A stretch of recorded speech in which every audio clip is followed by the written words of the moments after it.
పదజాలాన్ని కంప్లీట్గా గుర్తుపెట్టుకుంటే ఇందులోంచి ఏదో ఒకటి మనల్ని అడుగుతాడు.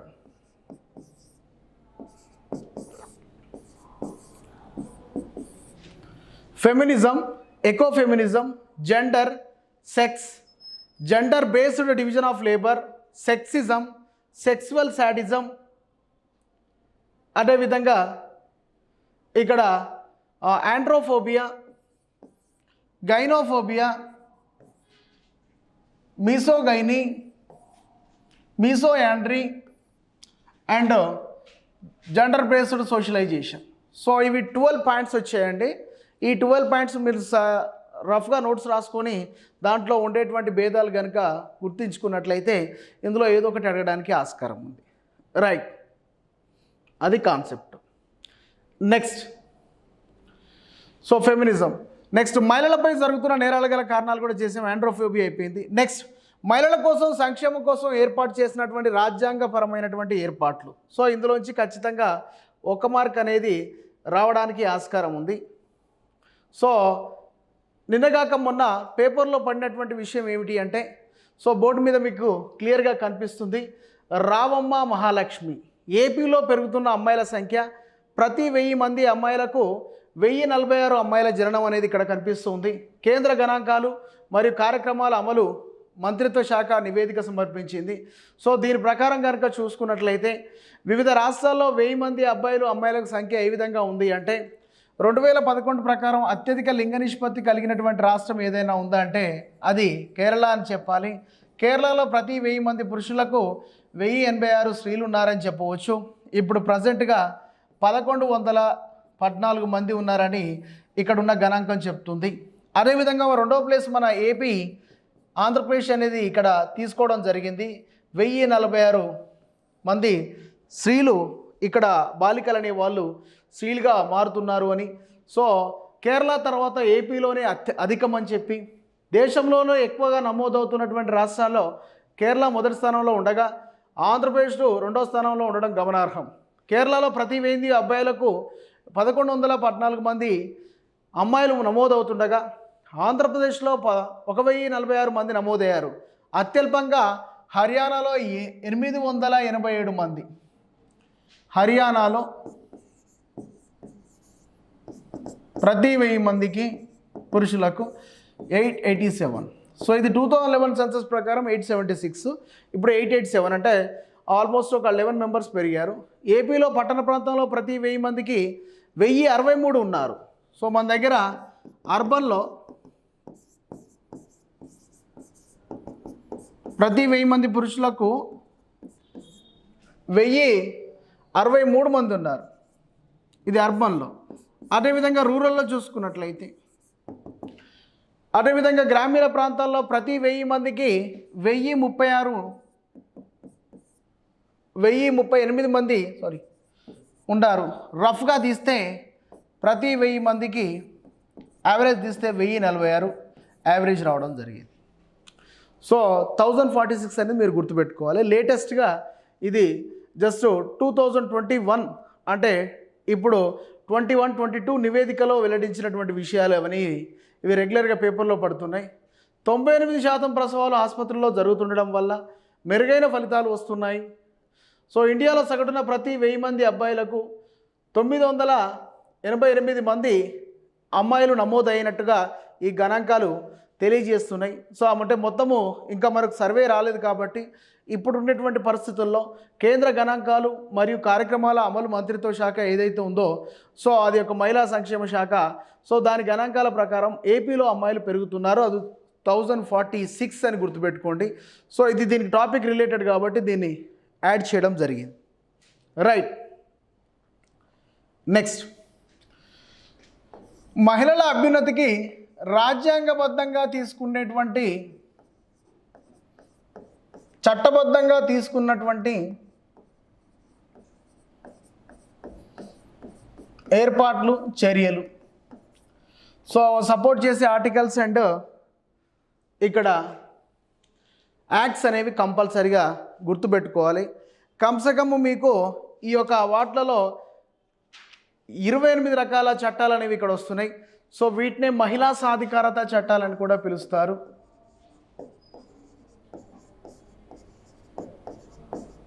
ఉమెన్ ఎంపవర్మెంట్ యాక్ట్స్, మహిళా సాధికారత చట్టాలని పిలుస్తారు. ఈ మహిళా సాధికారత చట్టాల నుంచి ఖచ్చితంగా ఒక మార్క్ అనేది రావడానికి ఆస్కారం ఉంది. ఫర్ ఎగ్జాంపుల్ ఒక బిట్ వేస్తాను, చేయండి. జతపరచము 28 చట్టాలని చెప్పాను కదా, సో అందులోంచి ఒక బిట్ వేస్తాను, చెప్పండి.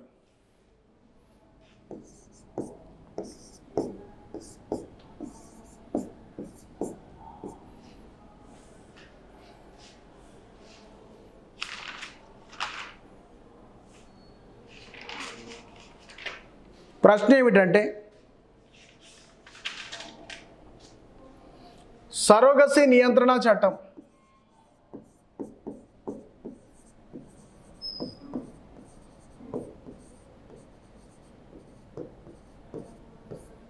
ఏ సంవత్సరంలో చేశారు? మాతృత్వ ప్రయోజనాల సవరణ చట్టం, మెటర్నిటీ బెనిఫిట్ యాక్ట్,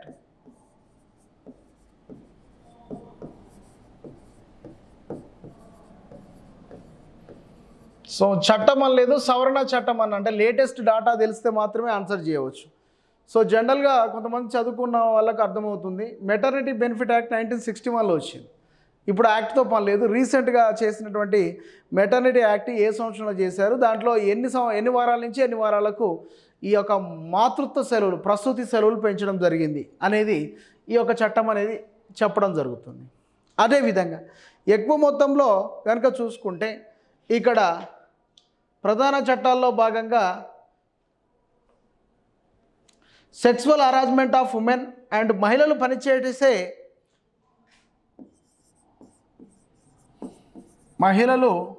పనిచేసే చోట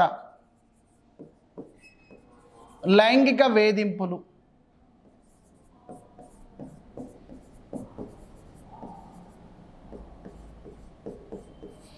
మహిళలు పనిచేసే అంటే వర్కింగ్ ప్లేసెస్ ఏవైతే ఉంటాయో ఆ వర్కింగ్ ప్లేస్ల చోట prevention, prohibition and redressal act అనేది ఇక్కడ ఒకటి తీసుకురావడం జరిగింది. సో పనిచేసే చోట లైంగిక వేధింపుల నిరోధక చట్టం,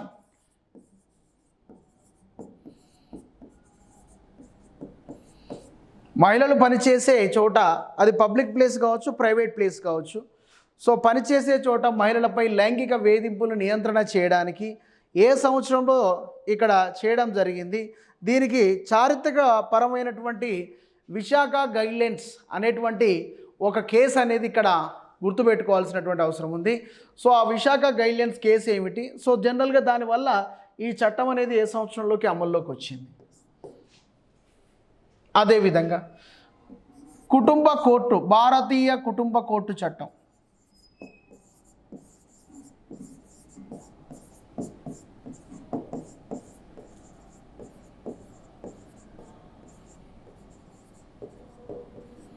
భారతీయ కుటుంబ కోర్టు చట్టం ఏ సంవత్సరంలోకి అమల్లోకి వచ్చింది, సో అదేం పని చేస్తుంది అని చెప్పి ఇక్కడ ప్రధానంగా అడిగే అవకాశం ఎక్కువగా ఉంది.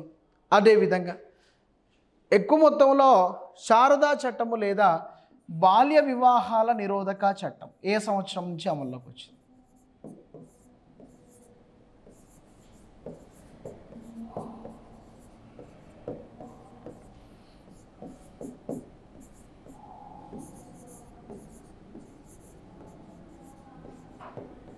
సో ఈ చట్టాలు ఎస్టాబ్లిష్మెంట్ ఇయర్స్ అక్కడ రాస్తారు. సో ఎప్పుడు అమల్లోకి వచ్చింది, ఎప్పుడు స్టార్ట్ చేశారని దాని మీద ఎగ్జామ్లో అడుగుతారు. So 1929, 1984, 2021, 2017 and 2013. ఇవి ఆప్షన్స్. జనరల్గా అడగవచ్చు. వరకట్న నిషేధ చట్టాన్ని ఎప్పుడు అడుగుతా? 1960 అందరికీ తెలుసు. మాతృత్వ ప్రయోజనాలు అందరికీ తెలుసు. అదేవిధంగా పిఎన్డిటి చట్టం, గృహహింస నిరోధక చట్టం, నిర్భయ చట్టం, దిశ చట్టం, ఇవి మనకు తెలిసినవి. సో అవి కాకుండా ఇట్లా అడిగిండు అనుకో, అయిపోయాయి. ఇలా ఒక్కటి కూడా సరిగ్గా వచ్చేటట్టు ఉందా అంటే ఒక్కటి వచ్చేటట్టున్నది. ఏందయ్యా అంటే బాల్య వివాహాల నిరోధక చట్టం, శారదా చట్టం ఎప్పుడు చేశారంటే 1929లో చేశారు. అంటే ఈ అనేది 1 అనేది మనకు తెలుసు. మిగతా అవన్నీ కొంచెము చదివి అర్థం చేసుకుంటేనే ఇక్కడ వచ్చే అవకాశం అనేది ఎక్కువగా ఉంది. సో ఆన్సర్ సరోగసీ నియంత్రణ చట్టాన్ని 2021లో ఎమర్జ్ చేశారు. అది 16లో బిల్లు పెట్టారు, 18లో పాస్ అయింది. మళ్ళీ దానికి సవరణ బిల్లు 20లో పెట్టారు, 21లో వచ్చింది. చెప్తా దాని గురించి. నెక్స్ట్ మాతృత్వ ప్రయోజనాల చట్టము 2016లో బిల్లు పెడితే 17లో యాక్సెప్ట్ అయింది. సో అంత మునుపు 12 వారాలు ఉంటే అది 26 వారాలకు మారింది మాతృత్వ సెలవులు. నెక్స్ట్ మహిళలు పనిచేసే చోట లైంగిక వేధింపుల నిరోధక చట్టం అనేది 2013లో చేసినటువంటి చట్టం. దానికి కూడా క్లియర్గా తెలుసుకోవాలి. భారతీయ కుటుంబ కోర్టు చట్టము 1984లో వచ్చింది. నెక్స్ట్ శారదా చట్టము లేదా బాల్య వివాహాల నిరోధక చట్టము 1929లో వచ్చింది. సో దీని ప్రకారం కనుక మనం చూసుకుంటే సో ఒక్కొక్క చట్టానికి ఒక్కొక్క బ్యాకప్ ఉంది. A3, B4, C5, D2, E1. So ఈ పేరు ఎక్కడుందో ఆప్షన్లో వెతుక్కోవాలి. సో మన దరిద్రం ఏంటంటే మనకు ఇంతకు కూడా ఇలాంటి ఒక బిట్టేసి చెప్పాను, మనకేమొచ్చో ఆల్రెడీ వాడు అన్నీ E1 అనే పెడతాడు, ఇంకేదైనా వస్తే D2 అనే పెడతాడు. ఇక ఈ మూడిట్లో ఆప్షన్స్ మారుతాడు, ఆ మూడు మనకు రావు, అయిపోయింది, గేమ్ ఈజ్ ఓవర్. సో అలా బిట్లు అడిగినప్పుడు రెస్పాండ్ కావాలి, రైట్. సో ఆ మహిళా సాధికారత చట్టాలు ఏమిటో ఒక్కొక్కటి డిస్కస్ చేద్దాం.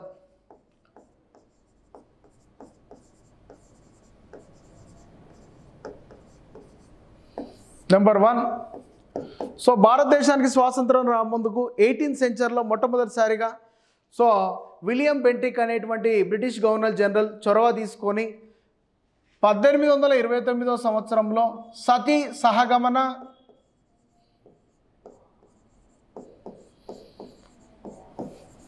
నిరోధక చట్టాన్ని తీసుకురావడం జరిగింది. సతీ అనగా భర్త చనిపోతే భర్త చితితో పాటు తాను కూడా బ్రతికుండగానే సజీవ దానం కావడం. సో ఈ కాన్సెప్ట్ ఎక్కడి నుంచి వచ్చింది అంటే రాజస్థాన్లో రాజపుత్రుల్లో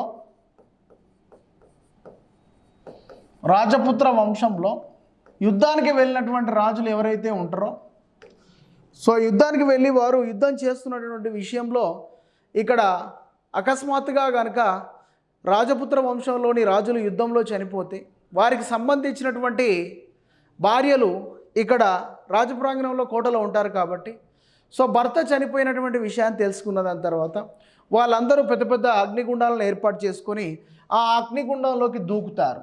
దాన్నే జౌహార్ అని పిలుస్తారు. అగ్నికి ఆహుతి అవుతారు. ఎందుకంటే భర్త చనిపోయిన తర్వాత ఇంకా భార్య ఉండి ఏం చేస్తుంది అని చెప్పి వెంటనే అగ్నిగుండంలోకి దూకేటువంటి ఒక సాంప్రదాయం రాజపుత్ర వంశంలో ఉంది. సో దాన్నే జౌహార్ అంటారు. సో అలానే హిందూ సాంప్రదాయంలో సో అతిపెద్ద వయస్కుడైనటువంటి భర్త చనిపోతే యవ్వన ప్రాయానికి వచ్చినటువంటి భార్య ఆ భర్త చితితో పాటు పడుకొని అదే చితిలో సజీవ దహనం కావడం అనేటువంటి కాన్సెప్ట్ ఉంది. సో దీన్నే సతీ సహగమనం అంటారు. సో ఈ సతీ సహగమనాన్ని రూపుమాపాలి అనే ఉద్దేశంతో మనకు భారతదేశానికి చెందినటువంటి రాజా రామ్మోహన్ రాయ్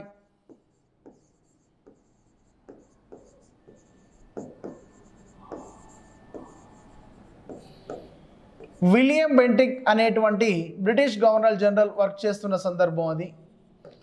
ఆయనకి ఈ విషయాన్ని చెప్పి రెగ్యులేషన్ యాక్ట్ను పాస్ చేయడం జరిగింది. ఇక మీద ఎవరైనా సతిని ప్రేరేపించినా, సతి కావాలి అని ఇక్కడ ప్రోత్సహించినా, సతి చేసిన ఈ దురాచారం అనేది ఎవరైనా చేసినా కానీ కఠినంగా 3 సంవత్సరాలు జైలు శిక్ష జరిమానా విధించబడుతుందని సతీ సహగమన నిరోధక చట్టాన్ని చేయడం జరిగింది. సో ఆ రోజుల్లో ఈ చర్య వల్ల చాలామంది కన్యాశుల్కం వల్ల చిన్నతనంలోనే అభశుభం తెలియనటువంటి వయసులో ఉండేటువంటి బాలికలు సంరక్షించబడ్డారు అని చెప్పవచ్చు. నెంబర్ 1. సో రాజా రామ్మోహన్ రాయ్ గారు స్టార్ట్ చేసినటువంటి సమాజం ఏంటి? బ్రహ్మ సమాజం అని గుర్తుపెట్టుకోవాలి. దివ్యజ్ఞాన సమాజాన్ని ఎవరు స్టార్ట్ చేశారు? రామకృష్ణ మిషన్ ఎవరు స్టార్ట్ చేశారు? సో ఇక్కడ మనకు ఆత్మారాం పాండురంగ అనేటైన ఏ సమాజాన్ని స్టార్ట్ చేశారు? అదేవిధంగా హైదరాబాద్లో పెట్టినటువంటి రామానుజాచార్యుల యొక్క సిద్ధాంతం ఏమిటి? ఇవన్నీ మనకి హిస్టారికల్ పాయింట్ ఆఫ్ వ్యూలో గుర్తుండాల్సినటువంటి పాయింట్స్. సో అలాగే బ్రహ్మ సమాజం అనే దాన్ని రాజా రామ్మోహన్ రాయ్ స్టార్ట్ చేశాడు. ఆ బ్రహ్మ సమాజము నూతన విలువలతో కూడినటువంటి, విగ్రహారాధనను వ్యతిరేకించేటువంటి మరియు ఎక్కువ మొత్తంలో సమాజానికి హితకరమైనటువంటి పనులను చేయడం జరిగింది. సో దీన్నే ఇక్కడ రాజా రామ్మోహన్ రాయ్ గారు స్టార్ట్ చేసిన బ్రహ్మ సమాజాన్ని గుర్తుపెట్టుకోవాలి. నెంబర్ 1. నెంబర్ 2, ఇదే 18th సెంచరీలో 1856లో వెస్ట్ బెంగాల్కు చెందినటువంటి ఈశ్వరచంద్ర విద్యాసాగర్ అనేటువంటి సంఘ సంస్కర్త ఒక సాంఘిక దురాచారాన్ని రూపుమాపడానికి కృషి చేశాడు. ఆ సాంఘిక దురాచారం ఏంటి అంటే వితంతువులకు పునర్వివాహం చేసేటువంటి కాన్సెప్ట్, వీడో రీమ్యారేజ్. వితంతు పునర్వివాహ చట్టాన్ని 1856లో పశ్చిమ బెంగాల్ రాష్ట్రానికి చెందిన ఈశ్వరచంద్ర విద్యాసాగర్ అనేటైన చేశారు. సో 1856 నాటికి కన్యాశుల్కం అనే వ్యవస్థ ద్వారా వివాహం చేసుకొని ఎక్కువ మొత్తంలో చిన్నతనంలోనే వివాహం అయిపోయి అసుర వివాహానికి లోనైపోయి ఆ అసుర వివాహం చేసుకున్నటువంటి బాలికలు యుక్త వయసు వచ్చే నాటికి పెద్ద వయసు అయినటువంటి భర్తలు చనిపోవడంతో 25 నుంచి 35 సంవత్సరాల మధ్య సుమారు 2.5 లక్షల మంది భారతదేశంలో వితంతులుగా ఉన్నారు అనేది ఈశ్వరచంద్ర విద్యాసాగర్ గారి యొక్క భావన. అంటే ఇంతమందికి 2,50,000 మందికి మళ్ళీ రీలైఫ్ అనేది ఉండదు. వారు భర్తలు చనిపోయారు, భర్త చనిపోయినటువంటి స్త్రీకి ఆదరణ అనేది ఉండదు. కాబట్టి వీరందరికీ మళ్ళీ రీమ్యారేజ్ చేయాలంటే హిందూ సమాజం ఒప్పుకోదు. హిందూ సనాతన ధర్మం ప్రకారం ఏకకాలిక ఏక వివాహాన్నే చేసుకోవాలి. అదే జీవితాంతపు ఏక వివాహం అనేది ఉండకూడదు అనే భావన ఉంటుంది. కాబట్టి ఏకకాలిక ఏక వివాహంలో అతను లేకపోయినా, అతను చనిపోయినా, అతనికి విడాకులు ఇచ్చినా మరొక వివాహం చేసుకోవచ్చు. అదే జీవితాంతపు ఏక వివాహంలో మాత్రము ఎక్కువగా బ్రాహ్మణ కమ్యూనిటీలో ఉంటుంది. సనాతన ధర్మాన్ని పాటించేటువంటి వాటిలలో ఒక్కసారి పెళ్ళైపోయి భర్త చనిపోతే, భర్త చనిపోయిన తర్వాత కూడా ఆ ఇంటికి భార్యగా వచ్చినటువంటి కోడలు ఎవరైతే ఉంటారో ఆమె చనిపోయేంత వరకు పిల్లలున్నా లేకున్నా అత్తమామలు అదే ఇంట్లో ఉండాలి. దాన్ని జీవితాంతపు ఏకకాలిక వివాహం అంటారు. కానీ హిందూ వివాహ చట్టం ఏకకాలిక ఏక వివాహం అంటే భర్త చనిపోయినా, భర్తకు విడాకులు ఇచ్చినా, భర్త కనిపించకుండా పోయినా, దీర్ఘకాలిక వ్యాధుల బారిన పడ్డా ఈ యొక్క కండిషన్స్లలో మరొక వివాహం చేసుకోవచ్చు. ఆ సందర్భాల్లో ఇక్కడ వీళ్ళందరూ ఏ పాపం చేశారు కాబట్టి సో వీళ్ళందరికీ రీమ్యారేజ్ చేయాలి అని చెప్పి ఉద్దేశంతో ఈ చట్టాన్ని తీసుకురావడం జరిగింది. దీనికి తన సొంత అన్న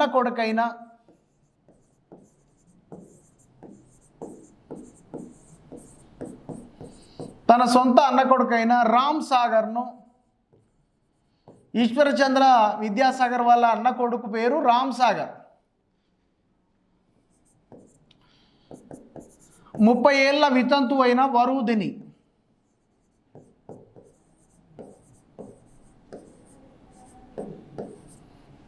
అనే వితంతుకి ఇచ్చి వివాహం చేసి ఆదర్శప్రాయంగా నిలిచారు. అదే ఆంధ్ర ప్రాంతంలో రాజమండ్రిలో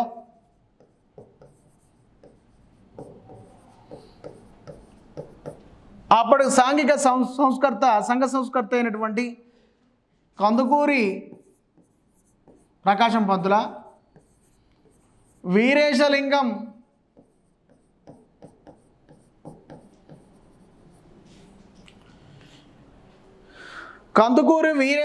పంతులు గారు రాజమండ్రిలో గోకులపాటి శ్రీరాములు,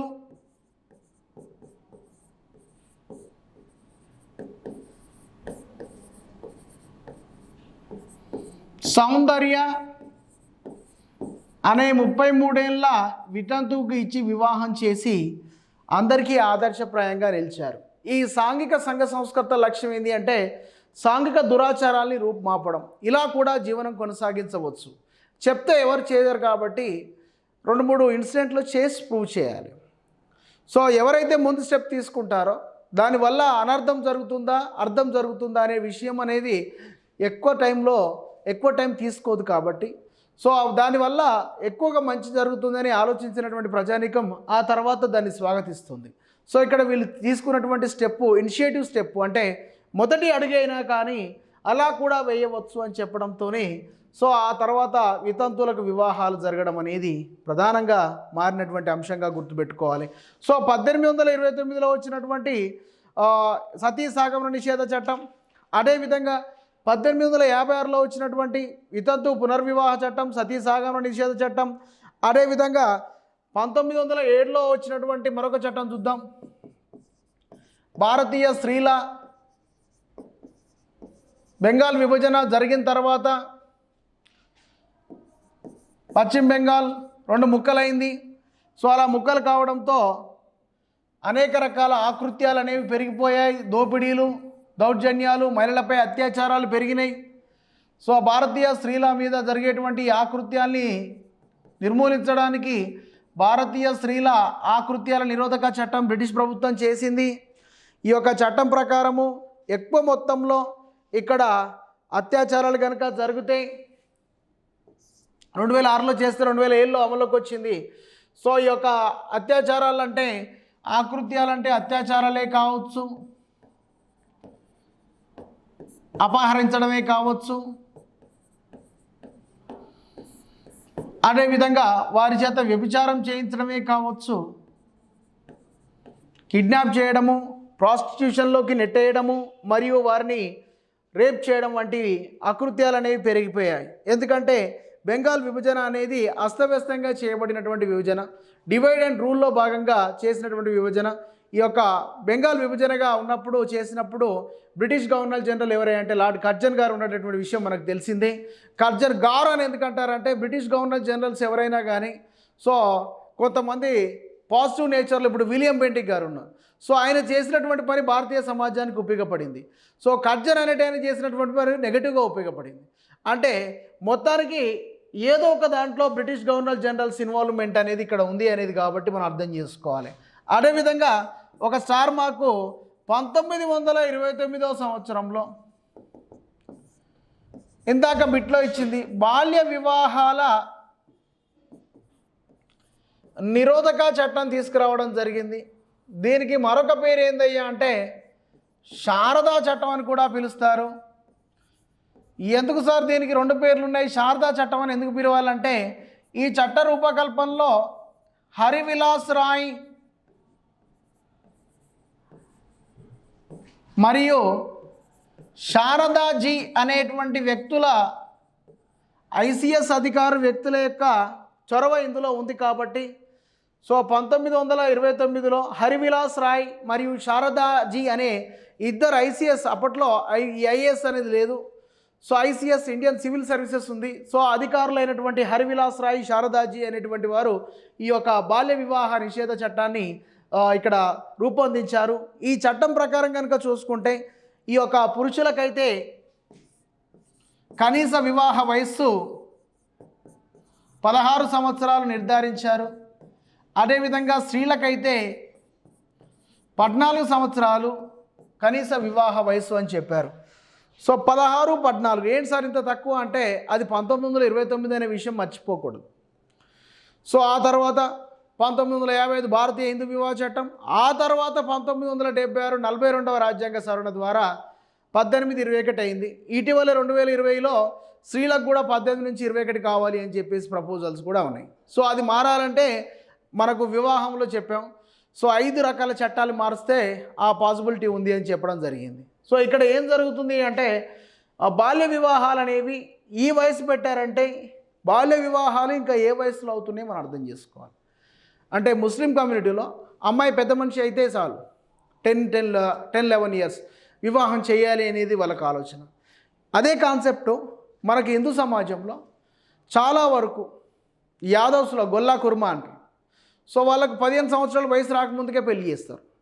సో అమ్మాయి పెద్ద మనిషి అయినా ఒకటే కాకున్నా ఒకటే, సో వివాహ బంధం అనేది ఇక్కడ చేయడం జరుగుతుంది. సో అలా అతి చిన్న వయసులోనే వివాహం చేస్తే దాన్ని బాల్య వివాహాలు అని పిలుస్తారు. సో దాన్ని ఆపడానికి వీరు ఈ ప్రయత్నం చేశారు. సో ఒకవేళ దీన్ని కాదని ఇంత తక్కువలోపు కనుక వివాహం చేస్తే ఈ చట్టపరంగా 10,000 రూపాయల జరిమానా, 2 సంవత్సరాల వరకు సంబంధిత వ్యక్తులకు జైలు శిక్ష అని కూడా చెప్పడం జరిగింది. సో ఇది బాల్య వివాహాల నిషేధ చట్టం అని చెప్పవచ్చు. అదేవిధంగా ఇది 1930 నుంచి అమల్లోకి వచ్చినటువంటి చట్టం. 29లో చేస్తే 30లో వచ్చింది. సో ఇది 6లో చేస్తే 7 నుంచి అమల్లోకి వచ్చింది. సో ఇవి రెండు అదే సంవత్సరంలో అమల్లోకి తీసుకురావడం జరిగింది. నెక్స్ట్ 1939లో ప్రధానంగా ముస్లిం స్త్రీల కోసం ప్రత్యేకంగా చేసినటువంటి చట్టమే ముస్లిం విడాకుల చట్టం.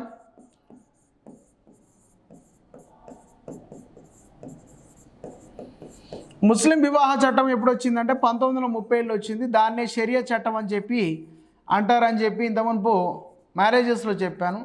ఇక్కడ 1939లో ముస్లిం విడాకుల చట్టం అనేది ప్రత్యేకంగా రావడం జరిగింది. దీని ప్రకారము 4 సంవత్సరాల వరకు భర్త కనిపించకుండా పోయినా,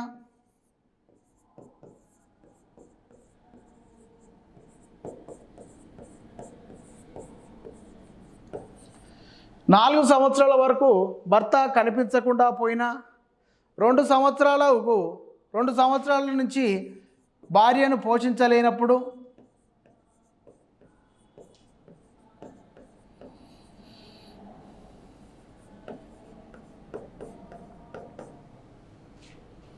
2 సంవత్సరాలుగా భార్యను పోషించలేనప్పుడు, 7 సంవత్సరాలు జైలు శిక్ష పడ్డప్పుడు,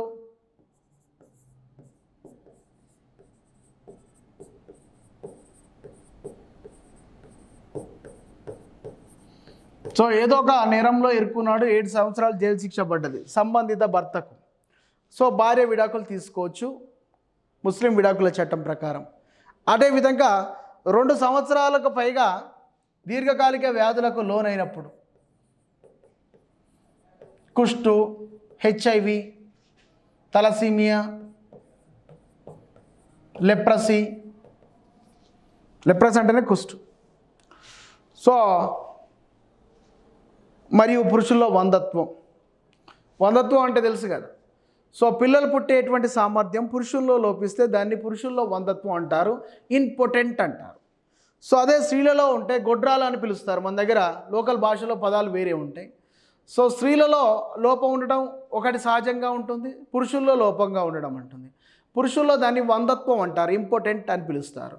ఈ ఇంపార్టెంట్ అనేటువంటి వ్యవస్థలు ప్రధానంగా పురుషుల్లో అనేవి ప్రధానంగా కనిపిస్తుంటాయి. స్త్రీల్లో కూడా ఇంపార్టెంట్ ఉంటుంది.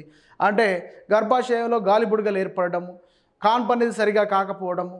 సో ఈ యొక్క ఇష్యూస్ అనేవి పిల్లలు పుట్టనీయకుండా చేస్తుంది. ఇలా పిల్లలు పుట్టనప్పుడు కూడా విడాకులు తీసుకోవచ్చు. సో 4 సంవత్సరాలు భర్త కనిపించకుండా పోయినా, 2 సంవత్సరాలు భార్యను పోషించలేకపోయినా, 7 సంవత్సరాలు జైలు శిక్ష పడ్డా, 2 సంవత్సరాలు దీర్ఘకాలిక వ్యాధులకు లోనై అవి తిరిగి మాయం కాకపోగా, అంటే ఆ యొక్క జబ్బులు నయం కాకపోగా అలానే ఉంటే సంబంధిత భార్య ముస్లిం విడాకుల చట్టం ప్రకారం భర్త నుంచి విడాకులు తీసుకోవచ్చు. సో అది 1939లో చేసినటువంటి చట్టం. సో అది దాంట్లో భర్తకు ఎక్కువగా అవకాశం ఇస్తూ ట్రిపుల్ తలాక్ అనే అంశం కూడా ఉంటుంది అని చెప్పవచ్చు. సో అలా ముస్లిం మహిళల కోసం ఈ యొక్క చట్టం ఉంది అని మనం అర్థం చేసుకోవాలి. సో ఇది బేసిక్ చట్టం. నెక్స్ట్